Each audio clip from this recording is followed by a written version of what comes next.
Hey friends, welcome back to my channel. My name is Kristen and I am a stay-at-home homeschool mom of one girl.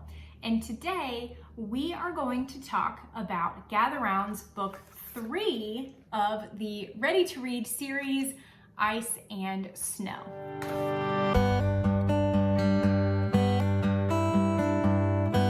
Hey y'all. So by now, hopefully you have seen book 1 and book 2 of the Ready to Read flip through. If not, I will link those in the description for you below. I highly suggest going back and watching those so you get an idea of what these look like. This video will be a little bit shorter because the format is very much the same. You will notice the main differences being in the student book. The teacher's guide, the format is the same. So I will briefly show that to you guys, but you will see a little bit more changes with the student book. So I'm just gonna get right into it and show you guys what we have. All right, so here is your teacher's guide for Ready to Read 3, Ice and Snow. As all others, you have a note to the teacher. What your pages will look like. So here again, we have phonics, math. So instead of word families, now we have phonics, math, art, Bible, still making mini books, science, and social studies. Still a very small supply list here, which is fantastic. Your scope and sequence. This one also is set up for 36 lessons for a total of 9 weeks with a breakdown here in the scope and sequence of what's covered in the teacher's guide and what's covered in the notebook.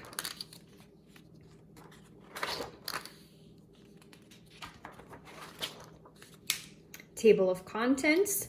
And then your weekly overview.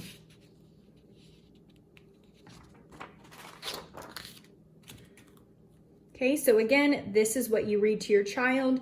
The reading does not really get much longer, which is really great. Again, it follows the same format pretty well all the way through all 4 of the books. Still 3 discussion questions and still your Bible connection. Here we do have the optional extension activity. This is lesson 3, lesson 4, and then again with your review day. Okay.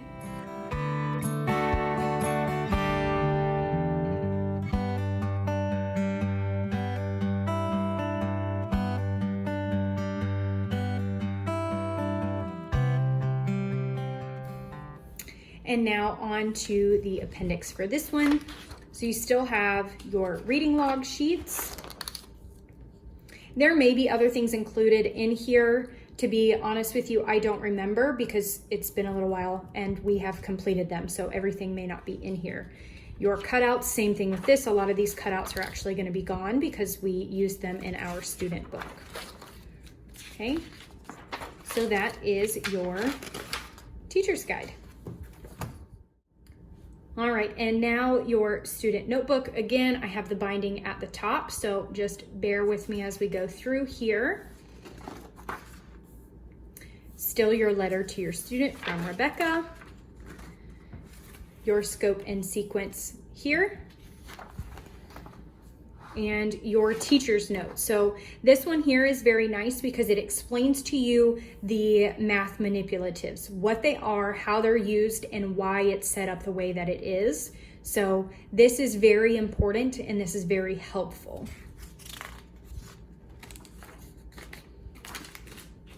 Here we have your table of contents.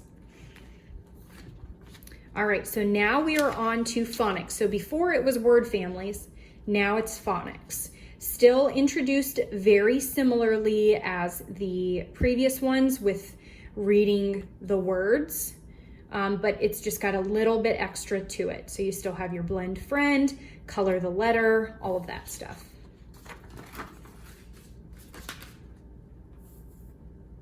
This one is pretty fun. So for math this day, it's a hot chocolate recipe.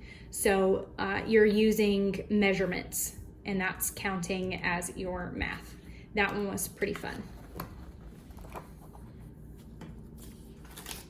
So these are, again, these are cutouts for the pages. This one is going over short and long vowel sounds, or short vowel sounds.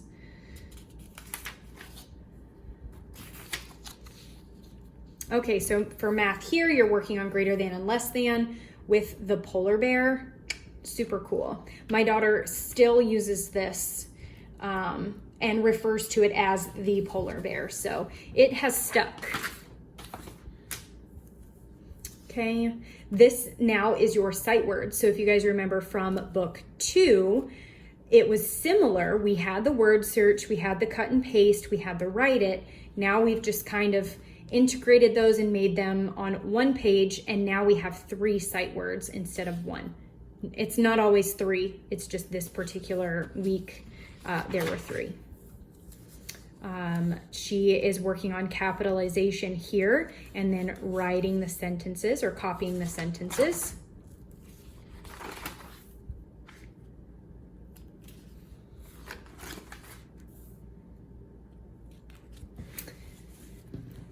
This one was fun too. She had to choose which one was the correct word because we were learning about the silent E makes the vowel long. So she had to decide which one to use and then write it into the sentence. So that was really cool.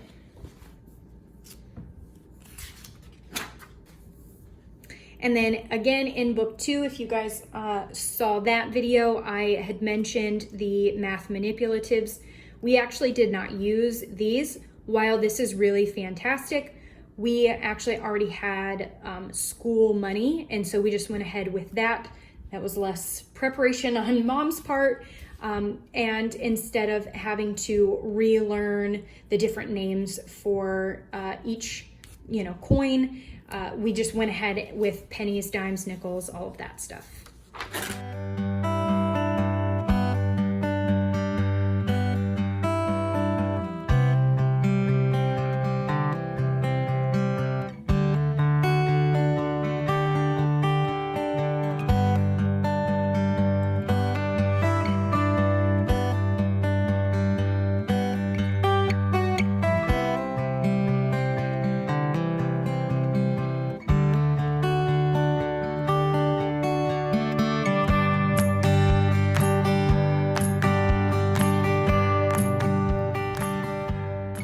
Also included in book 3 are the start of the skills review.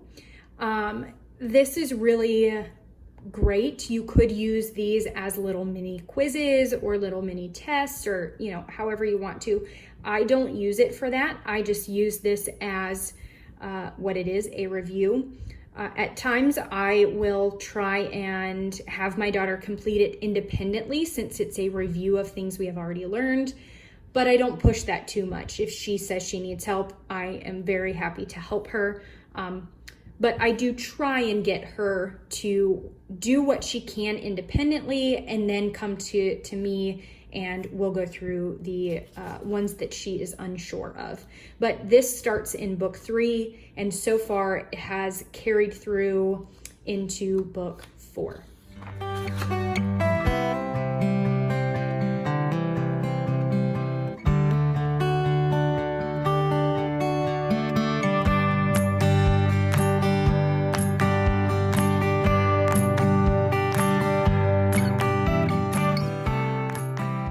I did want to point this out. So my daughter was getting very good at math and she was very excited about it.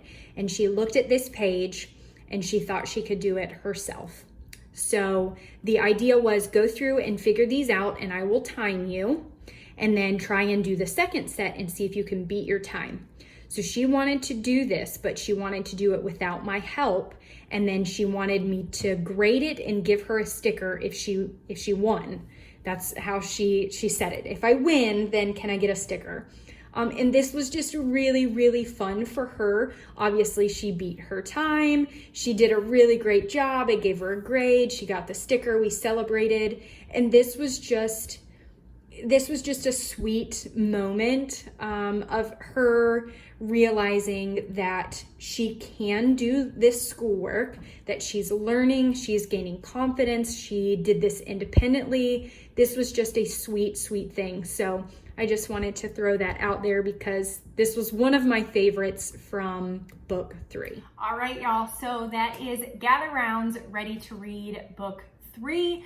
I really hope you guys are enjoying these. I hope that it's giving you a good inside look of the teacher's guide and how that is laid out, but then also a good look inside the student book.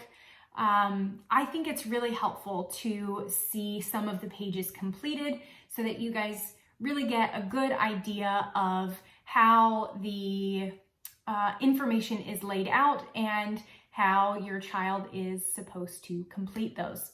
As always, thank you guys so much for watching, and I will talk to you soon.